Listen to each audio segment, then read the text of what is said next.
What is good, people? Welcome back to another video on that FPL. I'm joined by Rod once again, and we're going to be giving you our reaction to the entire 21-22 Premier League season. What a final day it was, Rod. Mate, absolutely crazy. I was immensely hungover, so I managed to take it all in, but it was, mate, what a final day of the season. What football's all about. Yeah, the amount of tears going everywhere, I loved it, especially at the Liverpool game. The little kids crying, it was like, I don't think I've ever been happier than seeing them cry. Could have been better if we were winning the league instead, but it was a bit grim watching City lift the title, as it always is. But, I mean, they're just so good at the end of the day. It was a crazy final day, Rod, and for you, it was a crazy final day in terms of fantasy. I've seen you won, 3 leagues, is it now? I've won my uni league by 24 points. Obviously, I won our league by 100, maybe just less. And then I was in a couple other ones that I just joined. And yeah, Total Screamers, who my mate Billy runs it. And yeah, I joined that. I won that one as well. I won quite a few leagues, to be fair. Oh, Finished 61k, so I didn't quite get into the top 50k. A couple of things didn't go my way, but overall, the best season I've had on fantasy to date. I think, this is my highest finish. So hopefully build on this for next year and hopefully get into that top 50k. Yeah, most definitely, man. I think top 50k would have been nice because it just rings off the tongue a bit better than top 61k. But mate, to be fair, you've had an absolute cracker this year, and I don't know what the difference in point is between you and the top 50. I'm sure it's not that many. And points. How many, sorry? 7 points. Yeah. Just crazy, isn't it? A couple of mistakes here and there, and that's what it comes down to. But all in all, mate, crazy season in fantasy. I'm looking forward to next season so I can start playing again. I kind of had nothing to play for towards the end of the season, probably somewhere between the last 8 game weeks, somewhere in there. I stopped playing just because I couldn't really achieve anything I wanted to achieve, and I was safe from the relegation places in our league, so I just kind of stopped playing. But fair play to you, Rod. I think you played every fantasy week for the last, for as long as I've known you, you've played it every single game week, no matter what position you're in. And full credit to you. But it was a final crazy day of the season. You got a really decent point tally with 75. I actually got 74 with my team, which was unchanged from game week 30, which I was pretty proud of. But yeah, Rod, Premier League table-wise, the season's ended. We know the standings now. City are Premier League champions. And I thought they were going to be champions. That's why on the last thumbnail for our last FPL show, I didn't really change I went with a relegation battle sort of picture instead. But I didn't expect it to go down like this, man. Mate, it was... As a Villa fan, I had no optimism. I think in our previous video, I had a prediction of 4-5-0 City.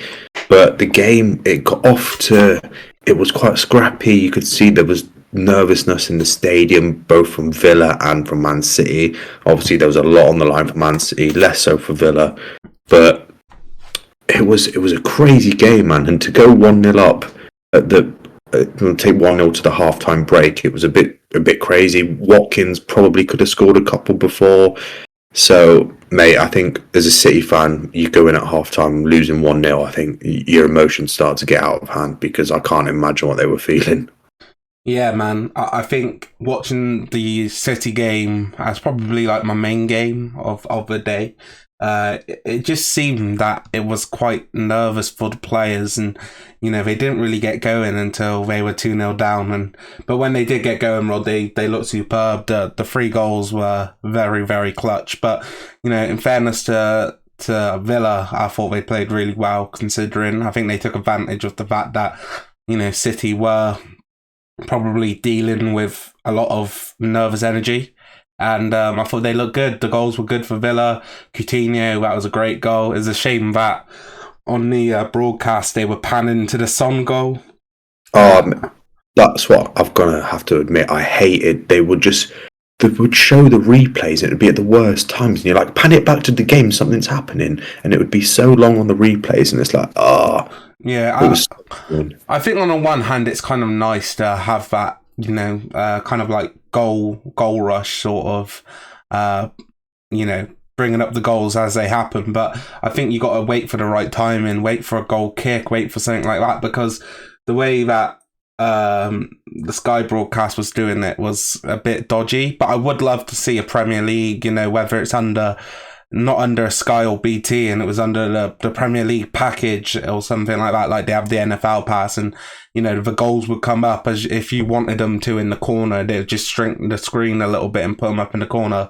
I think that would be a sick sort of thing. I don't think it's ever going to happen because I think the Premier League's probably too stupid to do that. I think they'd make a lot of money if they actually did sell a Premier League pass instead of selling the rights to, the likes of Sky, BT and Amazon. But it is what it is. But in all fairness, that game was crazy, man. I was really nervous. I think I went for a pack of chewing gum watching the game, just chewing away, because it was like, for me, I hated watching City win it, but it was so much better than watching Liverpool win it. And the Liverpool fan cries were better. We was talking a minute ago about the moment when the Liverpool crowd thought it was 3-3 at Villa City, and what a hilarious moment that was. It's you can imagine just some guy for a laugh who's a friend of a fan. He's basically probably just screamed 3-3, and then everyone's just started going mental, and you've got that 30 seconds of jubilation before they realise that he's lying. But yeah, I think for you it was a lose-lose anyway. Either City or Liverpool win it, and of the two, that's just not great, really. Yeah, I can't wait for next season, in all honesty. I think, in my opinion, my predictions are probably going to shock people. Yes, we're going to have to wait and see what transfers there are, but I think there's one team who are really going to push for the title next season who aren't City or Liverpool, and I think they're going to have a great chance of doing it. I can't wait to do the predictions for next season. But yeah, man, what do you think of Liverpool? I thought neither team made it easy on themselves going 1-0 down straight away. No, it was obviously, when they panned it to the Wolves game, I was like, oh, wow, 1-0 to Wolves. This is Liverpool capitulating. And then they did manage to score a bit later on. And I think they were 1-1 at half time. So there would have been a lot of nervousness around the stadium, loitering around. But then, Liverpool's class at home, it did shine through. They managed to make it 2-1 and then 3-1. And then that's when Villa bottled it. And they had to rely on Villa to score again at City, which, scoring 2 is very unlikely. Scoring another one would have been almost impossible.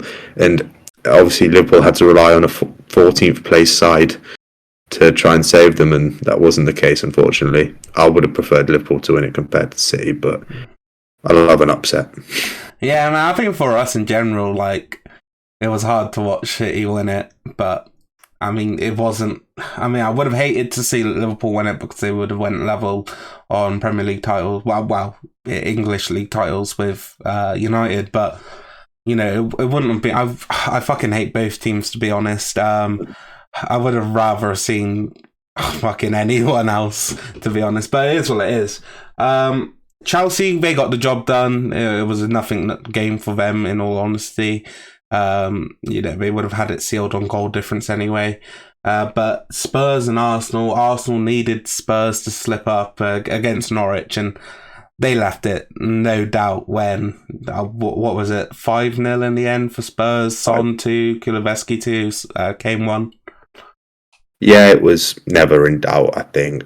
It would have been a Spursy thing to do, bottle it against Norwich, but Norwich this year, as every year in the Premier League, are abysmal.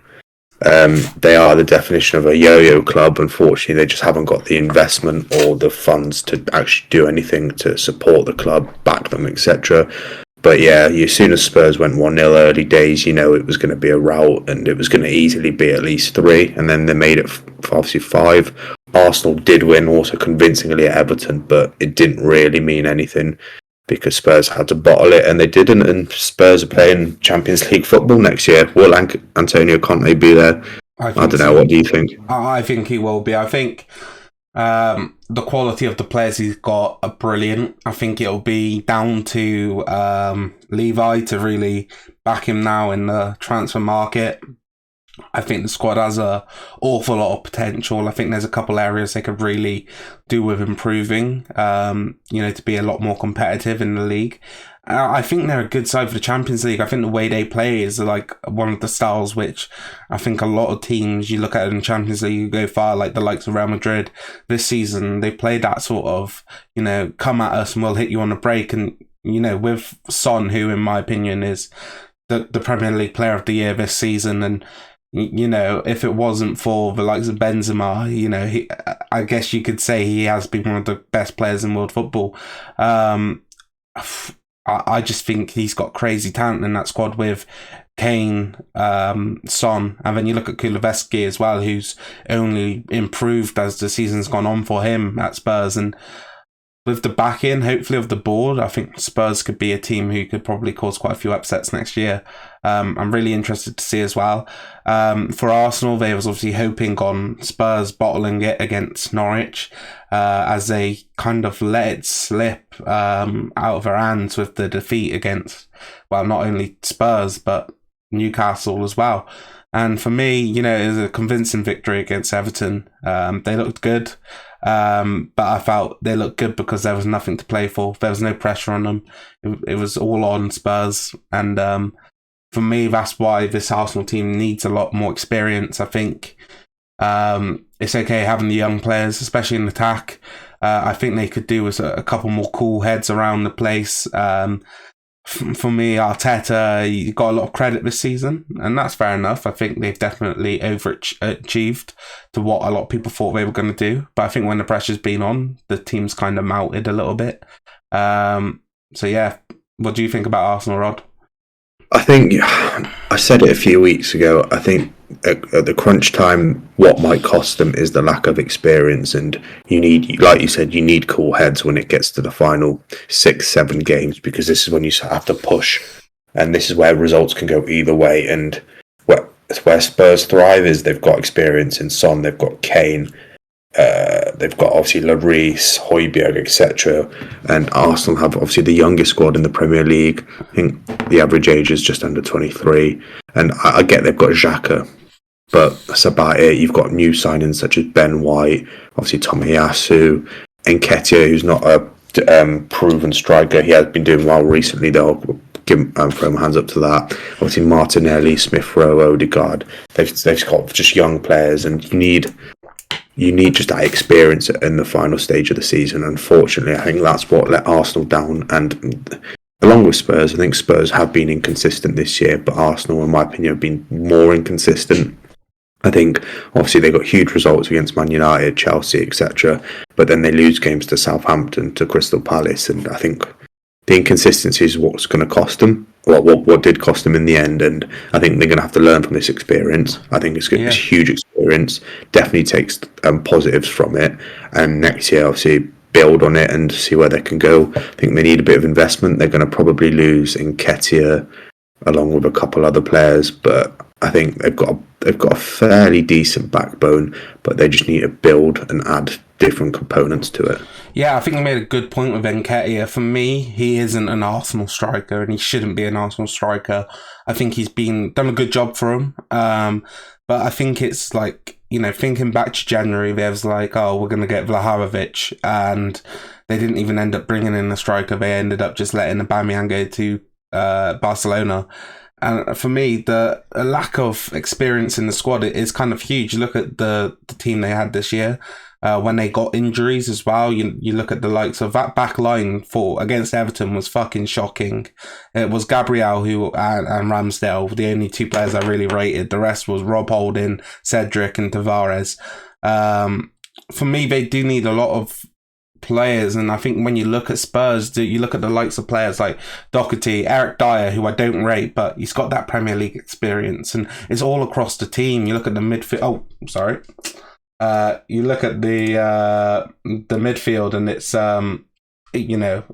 despite the maybe quality players that Spurs don't have, they've brought in Bentancur, who's had experience in Europe, and you look at Højbjerg, who's in there, Oliver Skip, who's had experiences in England, quite, going out on loan to Norwich and learning about the league. I think Arsenal just missed that. And I was thinking before the video, like, what if I was to ask Rod, to sum up his season in 3 words? And I thought, what if you asked me back? And I thought, what I would say is consistency is key. And I think you look throughout the league and you've seen the sides who have been able to go on a run and be consistent as, getting out of positions they don't want to be in. You look at City at the top, just being so consistent all year round. You look at Spurs towards the end of the season being able to keep it consistent, put results together. You look at the likes of Newcastle, who were in such a poor position before Eddie Howe come in, but since he's come in, they've definitely been up there as one of the most consistent sides in the league. And then you look at the teams who haven't done so well. The likes of United have been constantly inconsistent. The Burnleys, who just haven't been able to get on a run of decent form. Arsenal have to be up there for me as well. They have gone on runs where they have been consistent, but the majority of the time they have been one of the more inconsistent sides. You look at the start of the year, and you look at the end of the year and middle year, they haven't ever been able to go on a run where they've beat. Well, not just that, they've gone on an undefeated run of 6 or 7 games. For me, I don't know. I think the team needs a lot of work, Rod. I think you're right, mate. I think they need some solid investment. And like you said, consistency is key. And what brings consistency is experience and going through different stages. So I think, like I said, build on this experience, bring in some talent.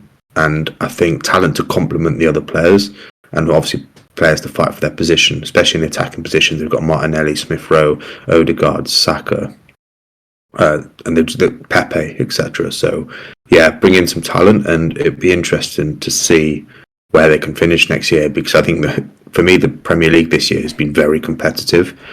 I think it's going to be even more competitive next year, and it right now it would be impossible for me to even give a prediction. I'd have to see who makes what business, because this transfer season, I think for mainly all of the clubs, is going to be paramount, because we've seen this year, if you don't invest wisely, like Everton, like Leeds, you could be in and around it down there. But even, I wouldn't say Villa, pre-season I'd say Villa invested quite wisely, but looking at the table, like you said, consistency, and we haven't had any of that, whereas to be successful in the Premier League, you have to put together a string of some results.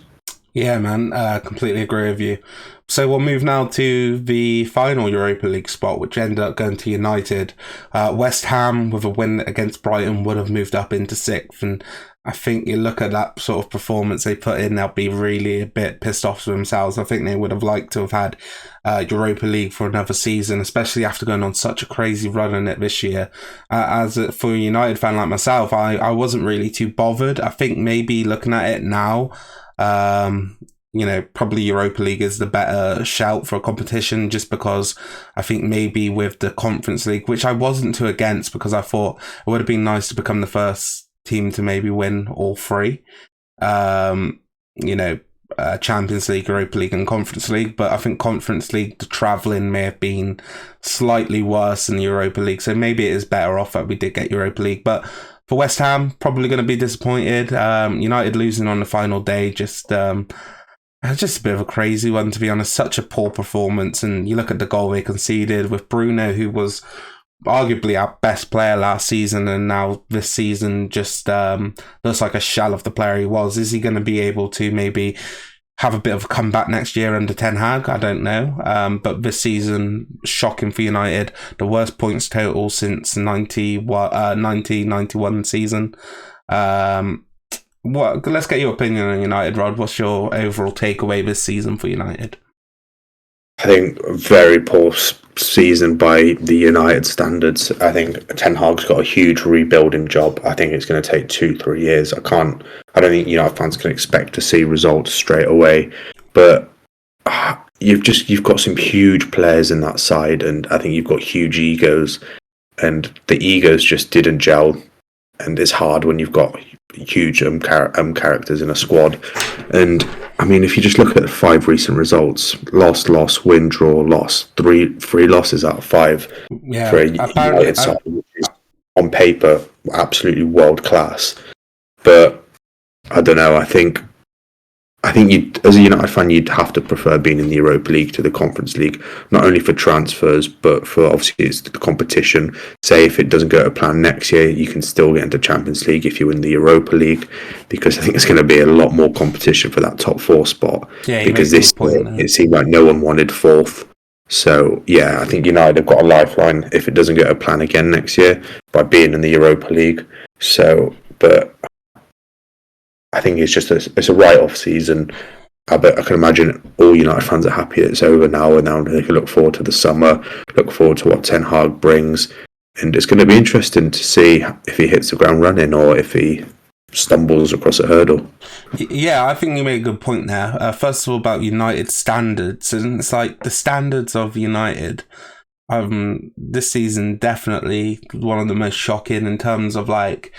I mean, in past seasons, we've definitely had like years where we've been poor, and since the Fergie era, it's been constantly inconsistent, I guess you could say, because we've had top four finishes, we've had Europa League finishes, we've had, we came second last year, but this one was just like one of those seasons where, especially after the halfway point, I was going into United games and the performances were so poor that I didn't even have like an expectation. I was already kind of I don't know how to I don't know how to say it really, but it was like I knew that there wasn't going to be a performance, and whether we won or lost was kind of going to be down to the other team.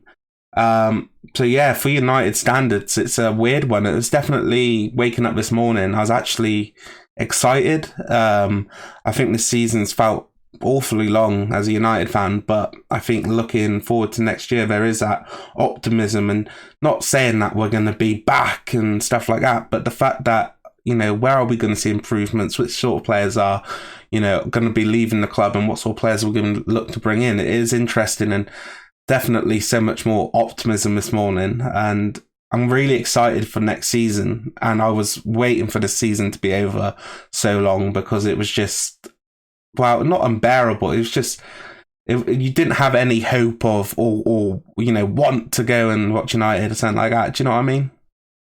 Yeah, and it was kind of just, you never really got going, and then I think it must have been around Christmas time you just knew nothing was going to come of this season. So it's been a long old 25 or so games for you. Yeah, most definitely. For West Ham though, Rod, I thought they had a really, it's hard to say because at times they looked like they could have pushed for Champions League. I think the Europa League definitely kind of foiled their momentum, I guess you could say, just because some of the games they had to prepare for. They went far in Europa, looked good at times. Definitely disappointed the way they went out against Frankfurt, the winners at the end of the day.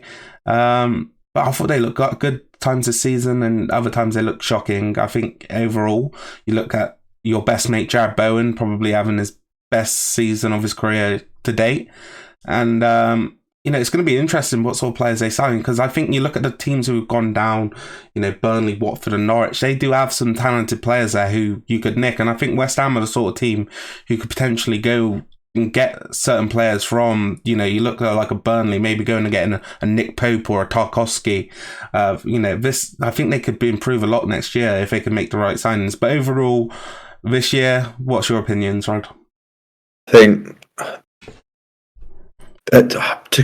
up until Christmas, I thought they were brilliant, and then I think being in these extra competitions, going as far as they did in certain competitions, you do essentially burn out, and especially when your squad isn't the biggest. Like, they have got some talent on the bench that they can bring off, etc. Yarmolenko, Ben Rama sometimes obviously plays on the bench, starts on the bench. Sorry, Fornals, Lanzini, Issa Diop. Ogbono got injured early on. I thought he was paramount in their defence. Yeah. Obviously, they've sometimes brought on Ben Johnson. I think they've got quite a talented squad, but we know Moyes doesn't tend to deviate away from his 11 that plays week in, week out. And in the Europa League, you have to rotate, etc. Yeah, FA Cup, Carabao, etc. So I think they just burned out. I think like you said there, they'll be looking at clubs that they can take players off. I think Fabianski's getting on. Not too sure how long he's got left. Nick Pope, they need to sell him due to money. Same as Tarkovsky, who could be off on free. Actually, I think his contract is up. So, like you said, like I think Tarkovsky's a West Ham player. Yeah, or Newcastle. That sort of. I feel like one of these two will get him. I can't really see, like looking at the teams around him, I don't see him in any other kit, but I can see him in those two quite comfortably. Yeah, I'm with you there. So obviously they've got the Conference League that they can win, but I personally not a believer of this Conference League. I think it should simply just be Champions League, Europa League. I think the Conference League is just an extra way to make money. But yeah, the trophy is one of the nicest trophies I've ever seen. But yeah, 7th Conference League for West Ham. We've got a lot of travelling to do, so they also need to invest wisely, and I'm sure they will. Yeah, need to bolster the squad most definitely, and I think they'll have a good chance in that Conference League. I think what's the final this year? Roma against. Do you know they're against? I can't think off the top of my head, but I actually think it's been quite good. The Conference League. I know what you mean. In terms, I think it's definitely a trophy which it wasn't needed.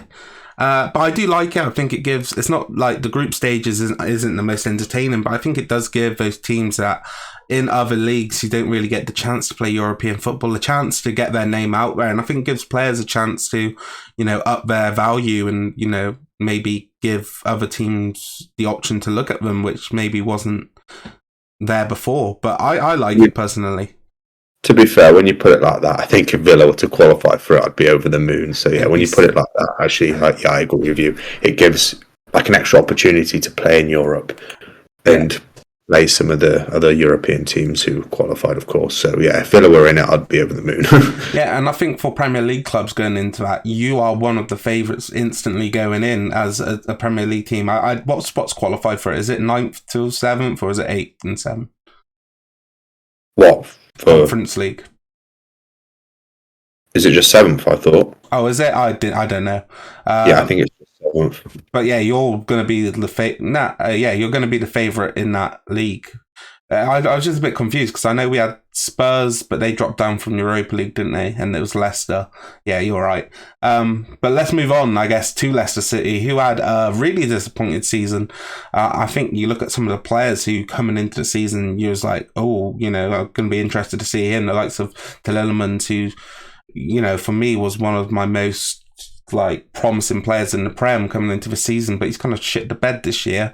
I think Maddison's done okay when he's played, but he's definitely inconsistent. Vardy doesn't seem to be the player he was, and it certainly looks like Father Time is catching up with him. What's your takeaways for Leicester, and what do you see for the future? I think they've got some talented players. I think Tielemans probably has played his last game for Leicester. I think he'll be off in the summer. And I really like him as a player. Obviously, he probably won't be coming to Villa, be looking elsewhere, but I like him as a player. I think Barnes, obviously Vardy is getting on now. They've got Daka, they've got some talent, and they've had a lot of injuries this year, and I don't think they've ever really got going. They've been a bit inconsistent, like we've mentioned, but recently, last month or so, they've put together some good results. And like you said, Maddison, when he's played, he's been phenomenal. He's put up some ridiculous numbers in FPL, and obviously that translates into goals and assists in real stats.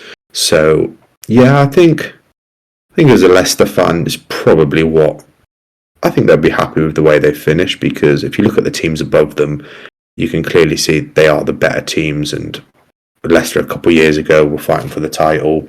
A few more years ago, they won the title, etc. So, obviously, they are on the decline, but it's going to be interesting to see if Brendan Rodgers stays or if he goes elsewhere. But I think Leicester are one of those teams who, if I was a Leicester fan, I obviously don't really know too much about how their season went, but I'd probably be happy with 8th position, to be honest. Yeah, I'm disappointed that they didn't go further in the European competitions, though. Yeah, most definitely. I think for Leicester, I just think as of late, they have been a team who have been challenging for top 4 up until the final day. And this season wasn't the case. And I think you made a really good point with the injuries, because it started even before the season began. I think with one of our best players in Wesley Fofana, the leg break in pre-season was a disgusting challenge for a pre-season game. And they never really got going. You've seen their likes of Marty and Didi play centre-backs at times. I think they missed Johnny Evans a lot this year. And is Evans the player he was a few seasons ago? Maybe not. But I think, for them, they've got a great scouting network. They've been able to bring in players and replacements over the years who have really hit the ground running. And I think you look at Daka this year, and I think he's been pretty solid when he's played. I think, if they look to go to him maybe more on a full-time basis over Jamie Vardy, I think that was probably going to be the move you'd probably see next year. I think he'll probably do quite well. And in terms of Tielemans replacing him, I think they've got Ndidi, who I think would bring a huge fee if you was looking to get rid of him as well. But I think they brought in Soumare. He's looked good when he's played, and I'd be really shocked if they were unable to bring in another player who not many people know the name of and hits the ground running and looks brilliant straight away, because they've always brought in sick players after getting rid of some of the best players they've had. Yeah, they've, like you raise a good point there. I've just had a look at Vardy's age, he's 35. So yeah, they're going to be looking to Daka now to try and fill the boots. And they have got a phenomenal scouting network. Their scouts do a great job. So I wouldn't be surprised if we do see some more hidden gems come into the Premier League and shine. But there are going to be a few admirers of their players. So yeah, it'd be interesting to see what happens to Leicester in the summer, who they can get or who they sell. Yeah, Brighton, I thought they had a really good season. But I think for me, it kind of went missing in the middle area. I think they've definitely brought it back towards the end of the season. But at the start of the season, the hipster football pick were definitely Brighton. But I think they lacked in sort of goal scoring and chances created at times this year. And I'll be interested to see what happens next year with them. But at times they look brilliant. At other times they look really toothless. What's your opinions, Rod? I think Graham Potter's definitely cemented himself as one of the best managers in the Premier League. I think I completely agree with you. I think they played some phenomenal football this year. They brought in some people we didn't really know about, Mwepu, Kukureya, some, like we said, hidden gems. I think they hit the ground running. I thought they were brilliant throughout the whole season. Graham Potter has instilled a lovely style of play, it's so nice on the eye. I think what they really lacked was a goal scorer, because I think they miss a lot of chances. They create so many, but they miss so many, and only scoring 42 goals. Brentford, who are placed 13th, scored 48, so it kind of says volumes there. But as a Brighton fan, I mean, cementing yourself ninth, obviously ahead of Wolves on goal difference, 51 points. I think a phenomenal season for Brighton, and it'd be interesting to see if they can keep hold of some key players such as Bissouma, etc., because I think there are going to be a lot of admirers of Bissouma, and especially from the European positions. But yeah, ninth for Brighton. I think my friend's a Brighton fan. He's more than happy with this. We had a bet on. It's a 5-year bet. We put £100 on. He said, I think in the 24-25 season, I said Villa will finish higher than Brighton. He said Brighton will finish higher. But I mean, if we put the bet on this year for this season, he would have won it, because ninth is pretty great from Brighton. Yeah, and to be honest, I think it's going to be hard for Brighton to continue. I think you look at some of the teams in the lower half of the table and you're like, are they really going to be there in seasons to come? The likes of Newcastle, Villa, I think even Leeds and Everton, the room is it's running out of room. And I think in a while it's going to be pretty much teams who come up are going to be going straight back down. I think maybe not this season, but I think in a few years' time, because the quality in the Premier League is only getting better and better. I guess we'll move on to Wolverhampton Rovers, Wolverhampton Wanderers, Rovers. I don't know where I got that from. Bristol Rovers. But yeah, I thought Wolves had a weird season, Rod. I think having Jimenez back never really looked like the player he did before, which is really disappointing. I think they're going to have to maybe make some moves in the summer, but I think getting rid of Nuno leaving, to go to Spurs at the start of the season and bringing in Bruno Lage. I thought Bruno Lage has done a decent job of them, but for me, I I would have liked to have seen Wolves' style change a little bit more than it has. Yeah, I don't enjoy watching Wolves. I find them very, very difficult to watch. They are solid at the back, and I just find them very defensive. And I get the counter-attacking aspect. Obviously, Pedro Neto came back. He's scored a couple since being back. Got injured again, I think, yesterday though. They've got some exciting players, but Yeah, man. yeah, they've we look at goal scoring. They've only scored 38 goals, which is obviously quite concerning because that's only 4 more goals than Burnley, and Burnley really struggled to score goals. But 10th for Wolves. As a Wolves fan, they've had some good moments. Obviously, they beat Chelsea. I can't remember how they beat a few teams this year. Put up some good performances. I mean, they were drawing with Liverpool for a long time yesterday. Thought they gave a good account of themselves. But as a Wolves fan, like we just said, I think I can see them pushing on next season. And yeah, 10th for Wolves. I mean, I don't think they're going to argue with it because they have been quite inconsistent this year, but still, winning 15 games, drawing 6 and losing 17. Not a horrific record by any stretch. 51 points. You can't really go wrong there, I guess. 5 off the Conference League. Yeah, and for me, I think they can improve as a team next season, but I think it's going to be hard for them to push up the league with some of the other teams who I think are going to be doing really good business and have already improved since the start of the season. For me, Neves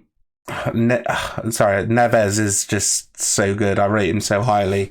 I've wanted him for ages at United. I don't know if that move is ever going to happen, but he's definitely going to go to a top team in, I think this season, to be honest. I think it's going to be hard to keep a hold of him just because of the quality shows and the money that he could bring in for a team like Wolves. But all in all, I think their recruitment is quite good. I think that midfield's been super solid for him. I think Moutinho was such a steal. The years they've gotten out of him and the performance he's put in for so long now, it's been crazy. Like I said, I do think they'll improve as a team, but I think they are only going down the table at the moment. I think they'll probably finish in the bottom half next year. Not necessarily super low, but I just think, well, I guess let's just move on to the teams that I think are going to do really well. The likes of Villa and that I think are going to be doing really well. But next season, the team I'm most excited to probably see is Newcastle United. I think finishing 11th this year, done a super good job since Eddie Howe's come in. I think they was on 5 points when he came in. Finishing on, but I think it might have been 5 points. Finishing on 49, they Rod. I mean, if they would have started the season with him, I wonder what sort of position they would have been in, because the players that he has improved, in my opinion, has just been nuts. I think the likes of Joe Linton, who suffered a nasty injury yesterday, a bit of a shame, but he's done a crazy good job. I mean, they brought in Trippier as probably their main signing, but he didn't really play all too much. He came back the other week, and it's good to see him back because he was good when he was playing for him, but the injury had him sidelined for quite a while. I'm a big fan of Newcastle at this moment in time. I think they're an interesting team to watch, and especially at home, a dangerous team to play. 100%, and Eddie Howe's improved them tenfold. He's done really, really well there. What's going to determine where they go next year is what they do in the transfer window. We know Eddie Howe's history of transfers isn't the best, but they've got a lot of improvements that need doing.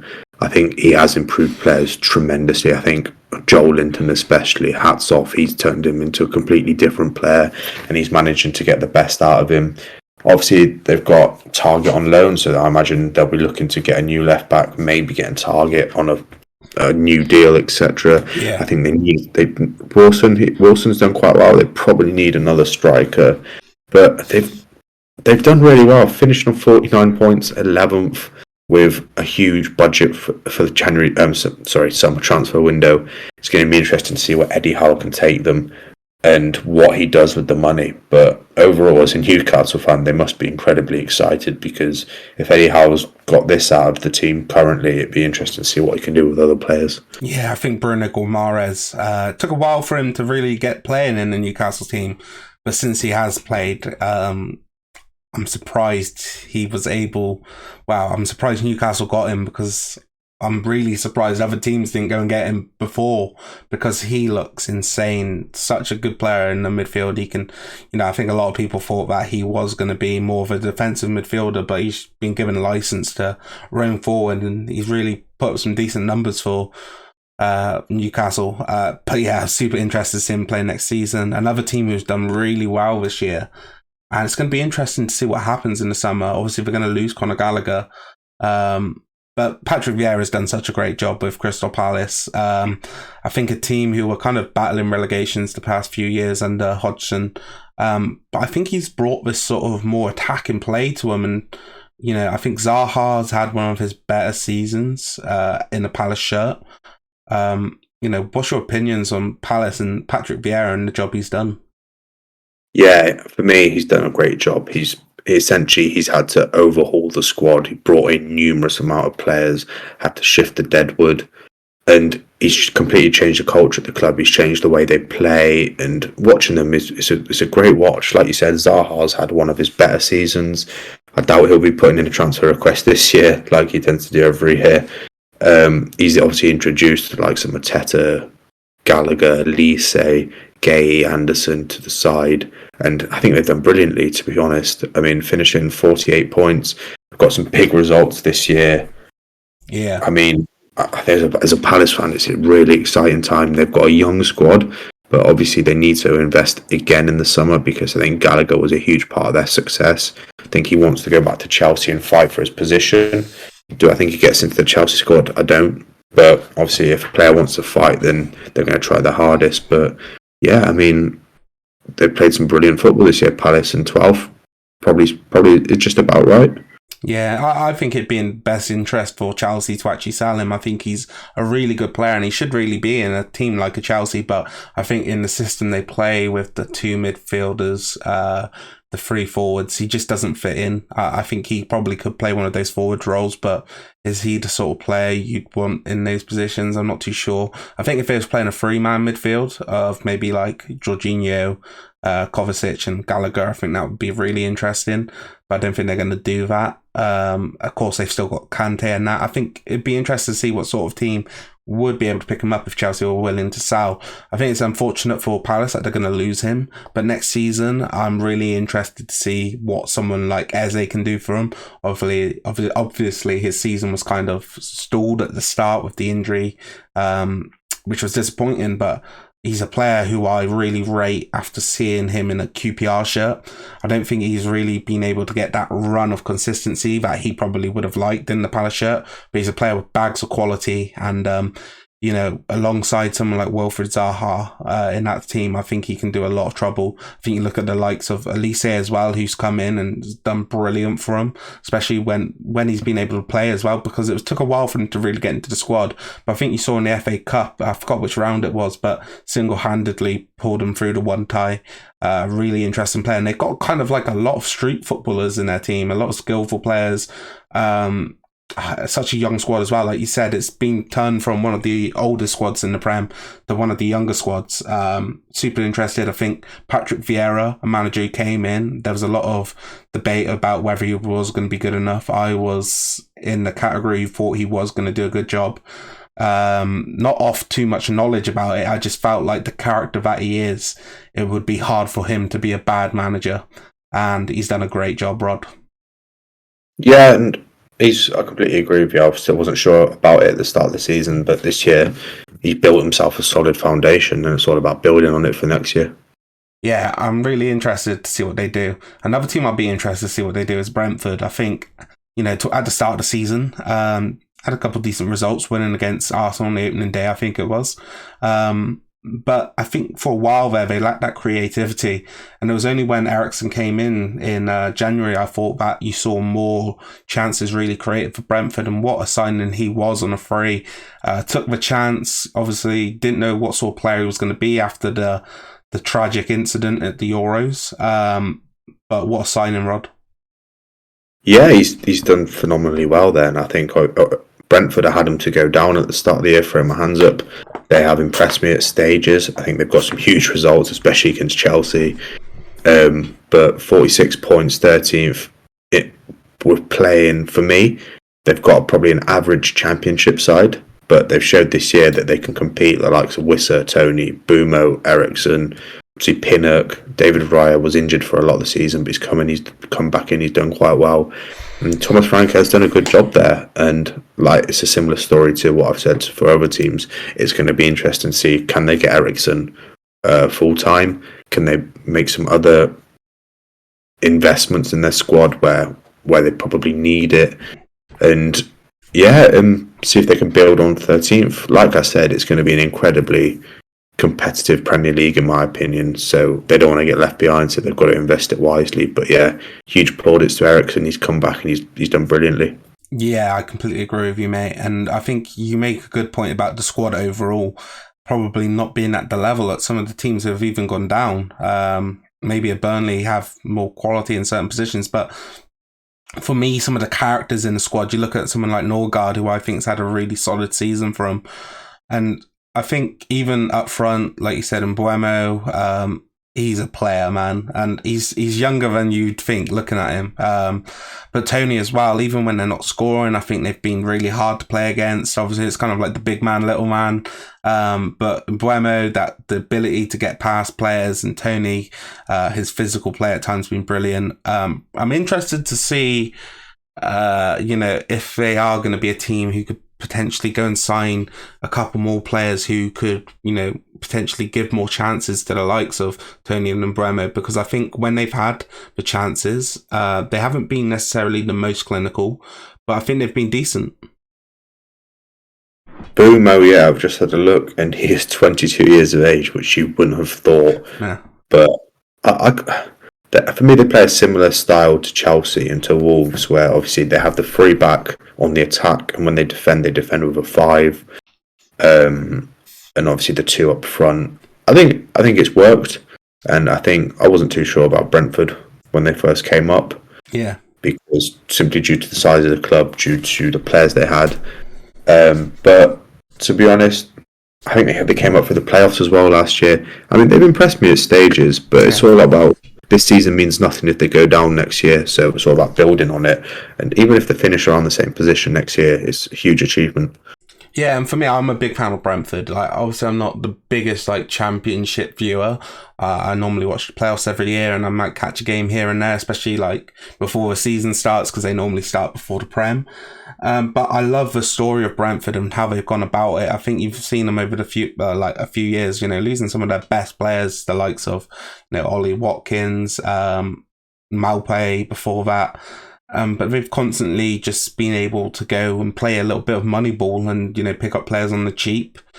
And they've done a fantastic job. I think if Ericsson signs next season, it would be a huge signing. However, I do actually think a couple of the teams in the top half should definitely be taking a look at him, because I think he's been brilliant since he's come back.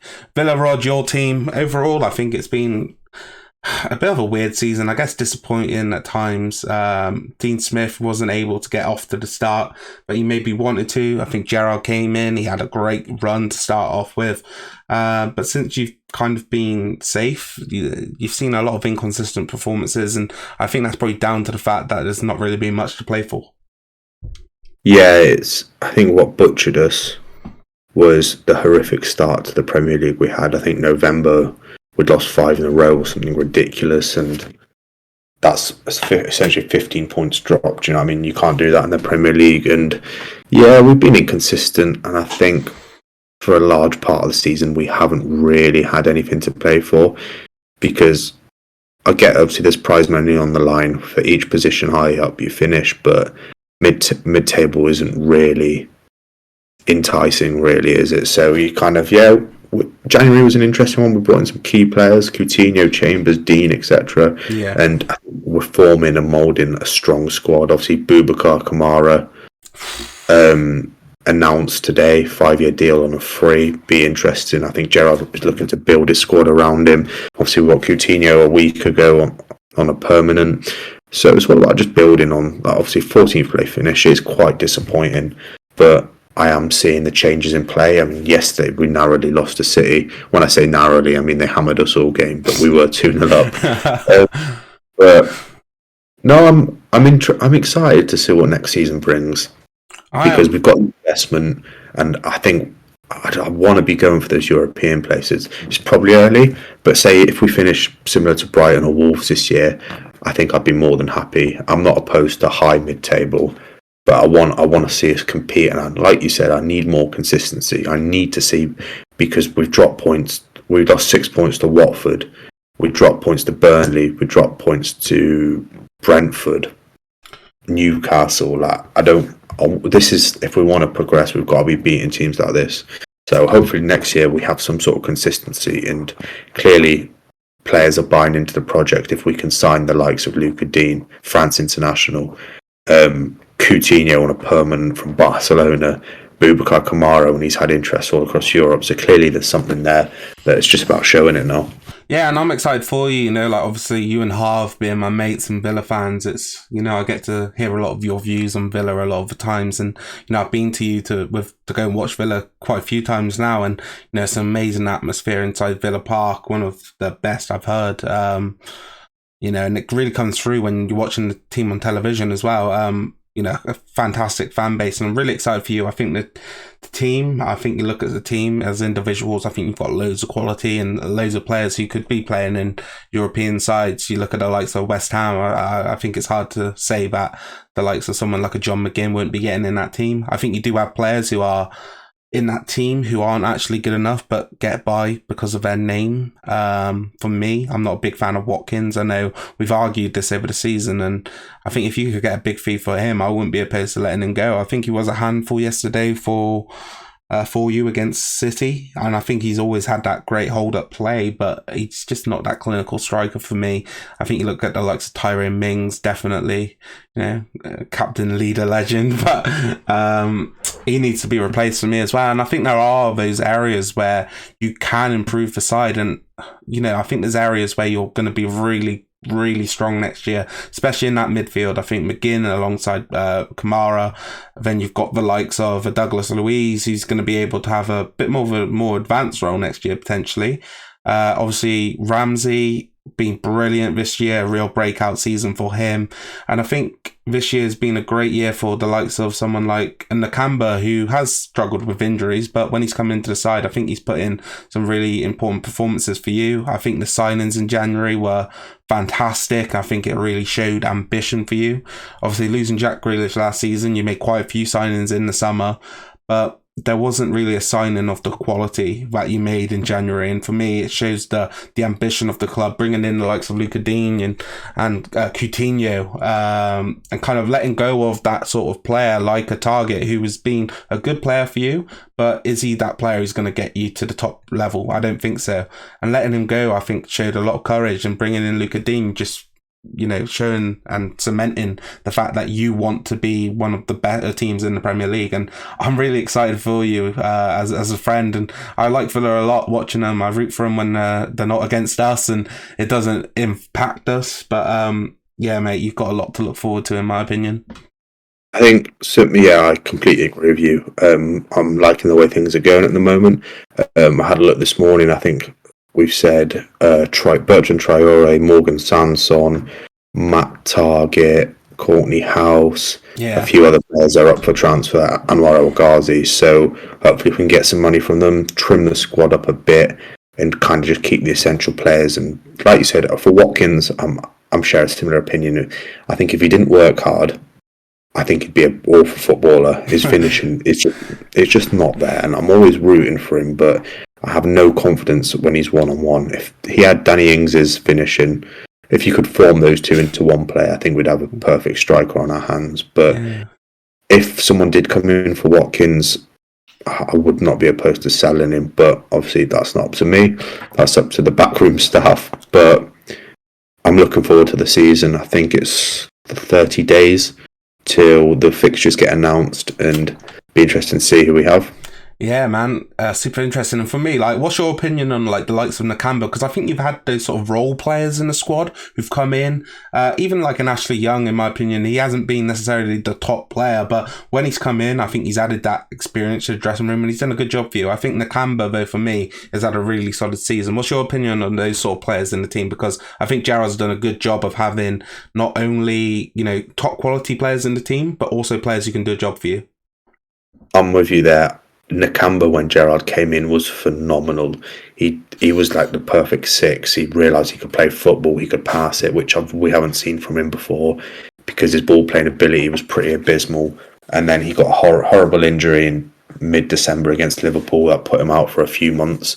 And he's only come back about a month ago, so he's been edged into the side. But with Nakamba, he works hard, but his footballing ability is questionable. That's why I think we've brought in Boubacar Kamara. But we need depth, and obviously, like we've mentioned with other teams, to be successful in other competitions, you need to be able to rotate, and that's what Liverpool and Manchester City are the best at. They know when to rotate, they know when to make the subs, etc. So hopefully we can just have a bit of a bigger squad in terms of at least 2 players per position. Obviously, it's all about keeping the players happy, but I'm more than happy to keep Nakamba, and I want 2 players per position. So we've got McGinn, Douglas Luiz, Ramsey, and I'd like to keep Sanson, but your midfield's going to be stacked though, because for me, like, having Nakamba as a player off the bench, it's like what I'd like Fred to be, someone who you don't have to rely on but can have an impact from the bench. I'm with you there, and obviously attacking, we've got quite a large squad, but it's about trimming it down now to who's happy to stay, who's happy to fight. But it's an exciting time, and I always look forward to transfer windows with Villa, because I mean, I only found out about this Kamara transfer off you last night. I didn't quite.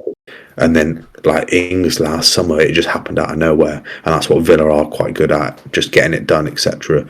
So, as a Villa fan, it's always exciting to have a transfer window. Yeah, and I think it's going to be interesting to really give Gerrard that, we're going to be able to judge him next year. I think, yes, he had the strong manager bounce coming in, and some really decent performances, really changed the way he played, definitely a more comparable to a Liverpool side of now with that high pressing style. I think it did fall off quite quickly after that, but you've still picked up some decent results, and it's going to be nice to be able to give him, right, here we go, start of a season, let's see what you're all about, so we can really judge him. I think we've been able to do that with like the likes of Arteta now, and I know where I rate Arteta in my mind, but for Gerrard it's kind of more of a difficult one, so it's going to be nice to be able to judge him.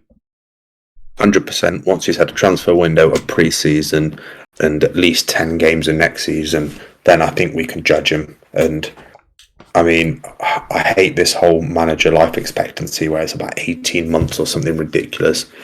I want to see managers there for years, but we need to see improvement, because obviously at the end of the day, if you're not improving the side, then we need to get someone who can. But hopefully Gerrard works. I really want it to work. Yeah. And next season we'll decide it. Yeah, and you can get plenty of years out of him, because obviously the talk was that he will be the man who replaces Jurgen Klopp. And with Klopp signing that extension, if Gerrard turns out to be the manager that we think he maybe can be, you're going to get, maybe another 4 or 5 years out of him, which would be really decent.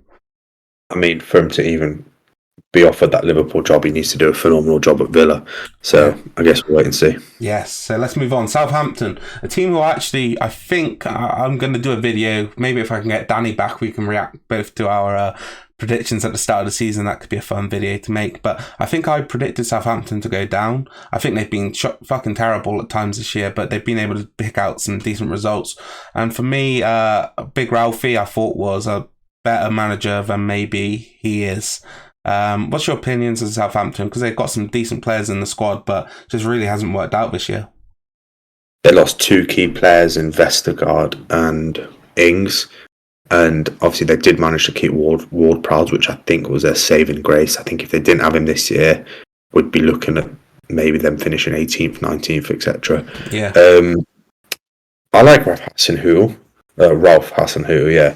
I can't say his surname to save my fucking life. He was rumoured for the Villa job, which I wasn't against one bit, because I quite like the culture, 4-4-2, back to basics, etc. I like a 2-striker formation. But it just hasn't worked this year, and I fear that he could be sacked. Yeah. 9 wins all year, the same amount as Leeds. They've conceded 67 goals. It just hasn't worked this year, finishing on a goal difference of -24. I don't know what's gone wrong. I think no investment and trying to do with. I mean, they bought Armstrong, a player who did well in the Championship hasn't managed to make the move up to the Prem and make it work. Che Adams has had a bit of an off season. Ward-Prowse has been, obviously, their player of the year 100%, and you know what he brings, consistency. He's always going to put up a 7 or an 8 performance. But they'll be looking next year, and like a similar recurring theme, they need to invest. Have they got the money to invest? I'm not really too sure about Southampton as a club, how much money they have, etc. But 40 points, only just safe purely because the teams below them were worse. But yeah, as a Southampton fan, worrying season, and I don't know what the summer brings for them, and if Hassan Hutel will even be there. Yeah, I think you made a good point. For me, I saw some slander towards James Ward-Prowse. People saying that he shouldn't be in an England squad. For me, he's a must-have. I don't understand why people are trying to say he's not a good football player. Yes, he's brilliant at the set pieces, but for me, I think he's really good in the midfield. I think he can do it all. He can defend. He's not outstanding at any one thing, but for me, he's definitely a jack of all trades, and I think he's a brilliant player, and he should be playing in a team much higher up in the Premier League. I think Southampton definitely need to invest in this squad. I think defensively they've been poor at times, and offensively, they've not always had, the options to score. I think maybe the 4-4-2 is outdated. I'd like to see what sort of moves they could potentially make in the summer. But are they going to have to sell to buy? And if they have to sell, what players really have value for them to sell? I could only think of maybe a Ward-Prowse, Salisu, who has been, another one of their better players in my opinion. It's a tough one, Rod, because I thought they would go down and they've done better than I thought, considering they didn't really invest at all in the summer.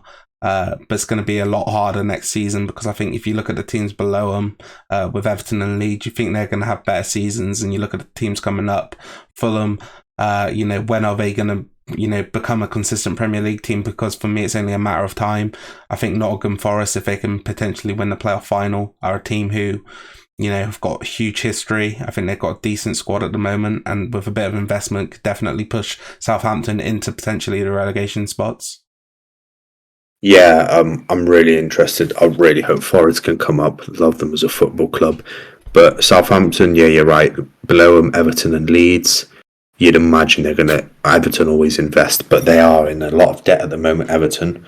They need to somehow sort their books out, but yeah, Southampton need to invest, mate. That's basically what I could say. Let's move on to Everton, Rod. It's a hard one, isn't it? Because I think the relief at the end of the season has kind of taken away from the turmoil which has really been there this year. They've been shocking at times, especially away from home.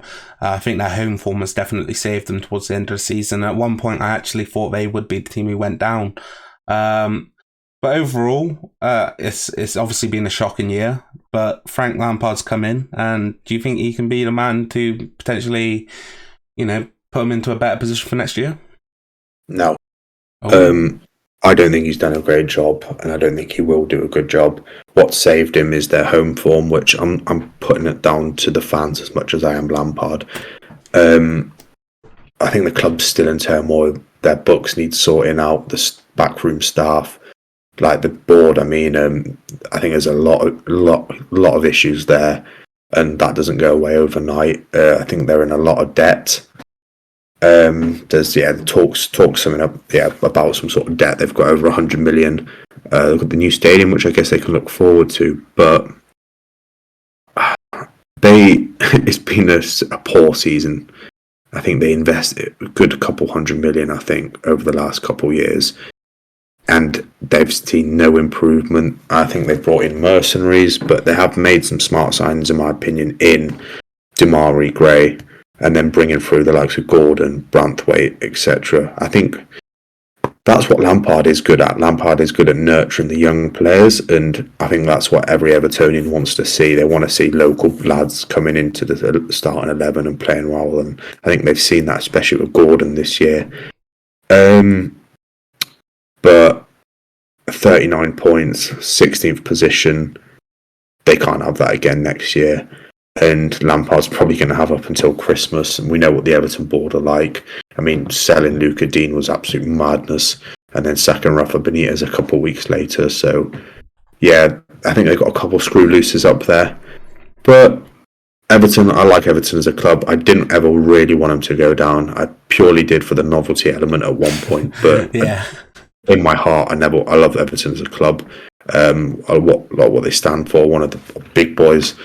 But yeah, they need. I can't even say they need investment because they always get investment, but they need something doing with that squad because on paper I quite like the squad, but that defence does need to be sorted out. I think you can't continue with that defence, especially with the injury worries. Mina and Keane rarely play 38 games in the season, not even 30. Yeah. So yeah, I think you made a good point. I think they really were, shot with injuries this year. But I think there are a couple questionable characters in the side who I would be looking to move on. I think you can overhaul the squad, and I think with some of the money you could potentially get for some players in the team who I think aren't necessarily needed for the position you're in, I think you could probably. I know he's done really well towards the end of the season to help him stay up, but I think Richarlison's one who I would actually be looking at potentially selling. I don't think his market value could really get any higher than it is now. And, for the sort of player you could potentially bring in place of him, players actually, because I think you get a decent price for him. I think, they need to really improve their backbone. I think you looked at that midfield at the start of the season was brilliant, but the alternatives they had wasn't necessarily as strong. But it's definitely going to be interesting. I think you made a really good point in terms of what Lampard's done with the youth. I think Gordon's looked really good. He's probably my standout player for Everton this season. Probably one of the biggest shining lights in the squad. Obviously, it's disappointing not to have Calvert-Lewin as much as they would have liked. I don't think they probably would have been as bad a position if they had him for the entire season. But injuries are part of the sport, and Everton definitely need a bit more quality throughout the squad to help deal with that if it was to happen to it again. I guess we'll move on to Leeds, Rod, a team who had a brilliant first season in the Premier League. We kind of got into an argument on Saturday. Well, not an argument, but debate Saturday night with all the lads arguing over if Bielsa did a good job with Leeds. Yes, obviously he did a great job getting them into the Premier League, but where we kind of differed was, in my opinion, he was stubborn, and his stubbornness caused Leeds a lot this season.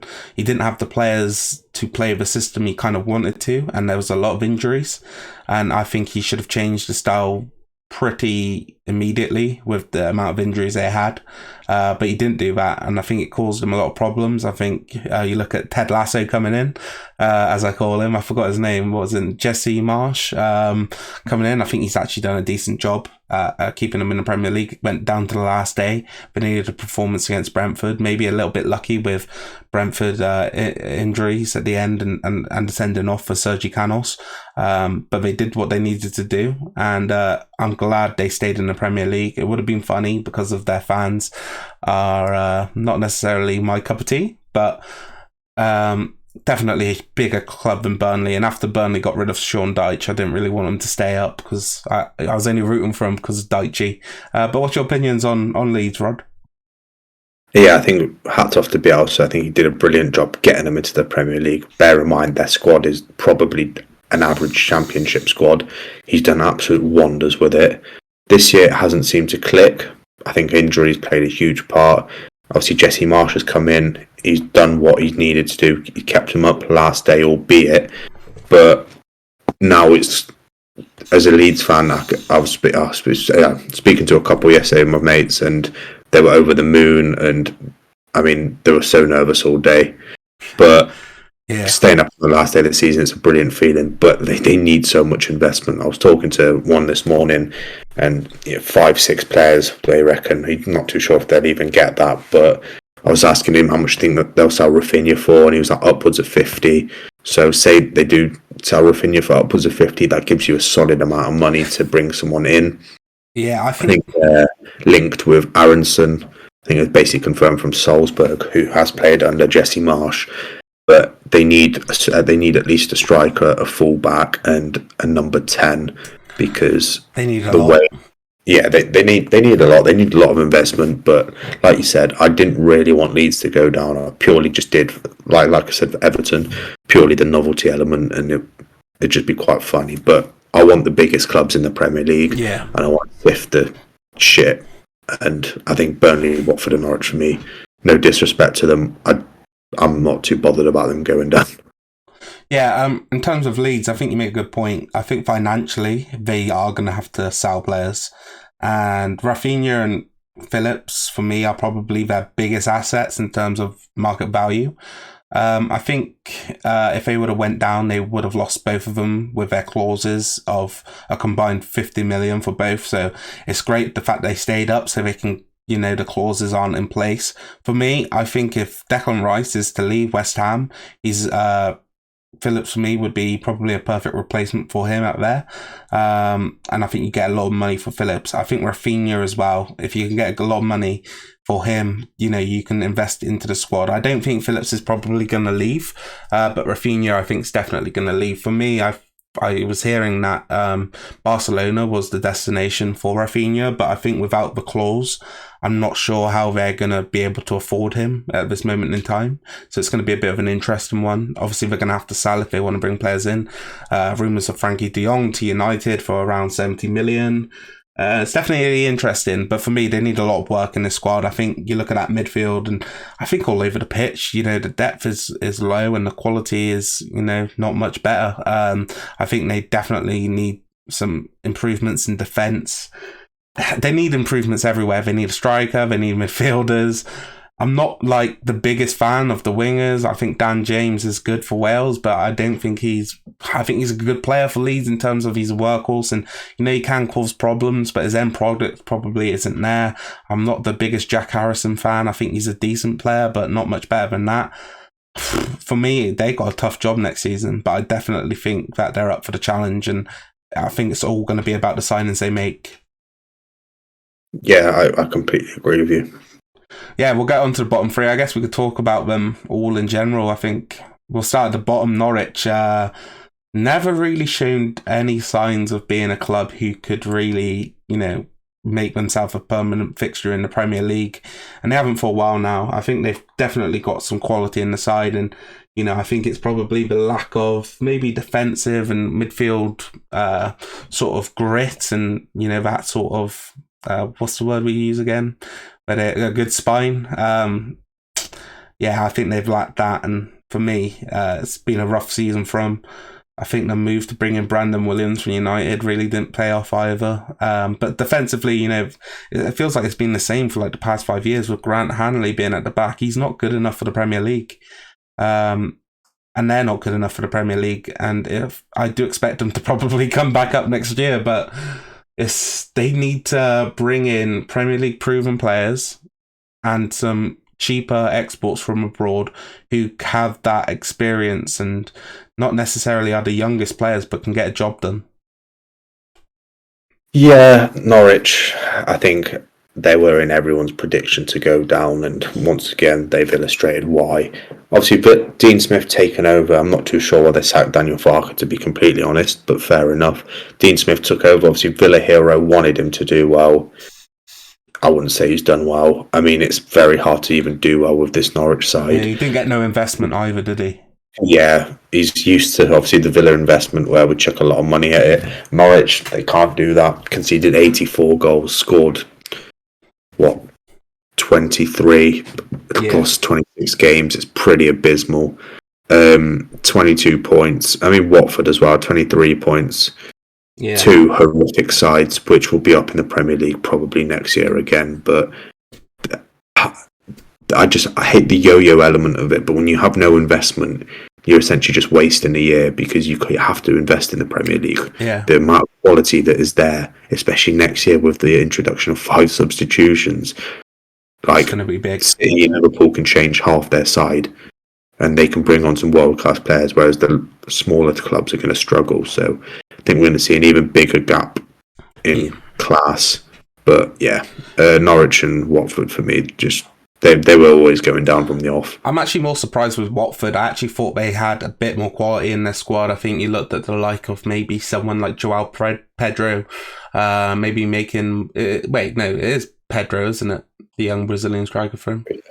Yeah, I thought he would have made a bigger mark in the side, but I think they actually looked like they was quite disjointed up top throughout the entire season. Like the likes of Joshua King and Pedro never really clicked together.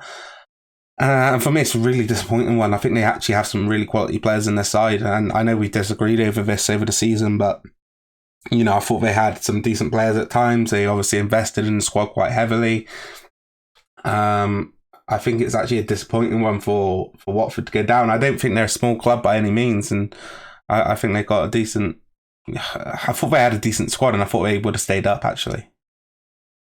No, I've never believed in them. I think dreadful club. Yeah, I think the way it's run has been dreadful because of the fact that they never had a plan. So they bring players in under one manager and then go, no, you're shit, fuck off. Do you know what I mean? I actually think the man who would have, I don't know, I would have actually liked to see Farker go to Watford. I don't know what they were doing getting rid of Cisco and then obviously bringing in Roy Hodgson towards the end of the season. I don't know Ranieri as well. I don't know what they expected to happen. Just a mess. Wouldn't touch that job with a barge pole. But then, I mean, look at the gap between Burnley and Watford, 12 points. Yeah. Kind of says two awful teams, but Burnley managing to draw 14 games, which with the squad they had was half is pretty good. I think they brought in about Weghorst, didn't really work, only scored 2 goals. The introduction of Cornet, I think they need to sell players because they are in a bit of financial trouble. I think their owners took out a £50 million loan, so that needs to be paid back. So I can see the likes of Nick Pope, Tarkovsky, probably Cornet, maybe Weghorst go in, and then it leaves them really threadbare. Weghorst is an interesting one for me because I don't think they're going to be able to sell him for as much as they bought him. But I don't think he's a great player by any means, but I think he'd be a good option off the bench for the likes of maybe someone like a West Ham. Not because he's good, but because he is a handful and he's just weird, right? 6'6", is he? He just seems to me like West Ham is where he might actually end up. I don't know why. I don't know. He's 29 years of age, going to turn 30 in August. Mate, it was a weird one. I don't really know. Yeah, but for me, Cornet was their best player. I think Burnley are going to spiral down. I think they could get relegated to League One. They could do a Sunderland. Will we see them back in the league anytime soon? I'm really not sure one bit. Yeah, I'm not sure they're going to go straight back up because I don't think they're a team who can. They're gonna lose a large majority of their squad, and the squad wasn't great necessarily in the Premier League already because they never gave Deitch the investment he needed. It's actually really sad in my opinion what they did. I think Deitch should have stayed. I think he should have got a lot more investment from the board, but when the money's not there, what are you going to do? And I don't know. It was coming now for a few years. I'm really not surprised by the fact they've gone down because it was coming. Like, they constantly surviving, and it was getting more and more obvious that they were getting drawn into poor positions. And, it wasn't even that long ago that they were they in the Europa League or something like that? They weren't far off. Mate, They've been an interesting club in the Premier League, and I don't think getting rid of Deitch was the right choice by any means. He'd been working with the bare minimum for season on season, and unfortunately they got rid of him, and it didn't prove to be beneficial because now they're playing Championship football. Yeah, but I guess we'll end it there, Rod. Any final thoughts on the season? I guess we go back up to the top, and I just want to ask you, how good is this Man City team? Are they? Because everyone was going to me on Saturday night, well, if Liverpool win the quadruple, they're the best Premier League ever. And for me, it was fantasy because it was never going to happen, but it almost happened. How good is this Manchester City team?